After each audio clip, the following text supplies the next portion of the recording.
anytime they're home, they're in their room with their doors closed. But there are no locked doors in this house. We have to be able to turn that knob and open the door at any time, something like that. So I think that kind of annoys them when we just knock and walk in without saying, hey, we're coming in, or, something like that. Teens want privacy, and they will demand privacy, and they deserve privacy. And of course, then there's the question of how much. If it's locking us out and shutting parents out 100%, and there's reasons to worry and there are other areas of functioning, as one of the parents say, that's a sign that privacy can't be respected 100%, because sometimes we need to move in because we perceive problems where they may not.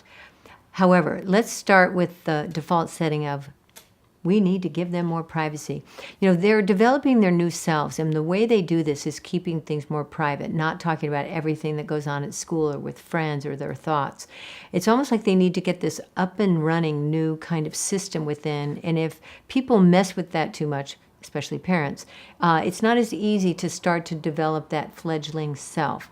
So they want to keep a lot to themselves so that you don't quibble with it or challenge it too much or give them too many self-doubts. It's really, really understandable that they want to do that. Now, that said, we still want to connect with them. So part of what happens in this dance of adolescence is that we're looking for an opening. We need to give them a lot of space, but then wait until they're just a little bit more flexible, a little bit more open, or maybe they just can't wait to tell you something, and then that's when there'll be a connection point. So it'll be based on when they're in the mood and they want to talk. Unless there are signs of problems, then we have to move in regardless. But most of the time, the privacy is about wanting this time to build their own separate self. Now, it's interesting to note that this will really be in high gear in middle school, 6th through 9th and 10th grade.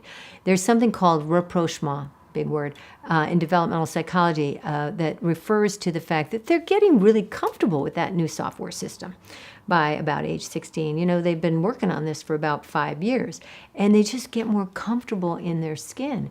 They can go to a movie with you, walk with you, even indulge you when you say that ridiculous opening line of how was school. They'll go, oh, well, might as well just give her some, at the dinner table. And they become much more flexible. That'll be about 80%. There are always individual differences. There might be the individual difference of a temperament of just a very private child, or there might be a big problem in the family. So all bets are off with that 20%.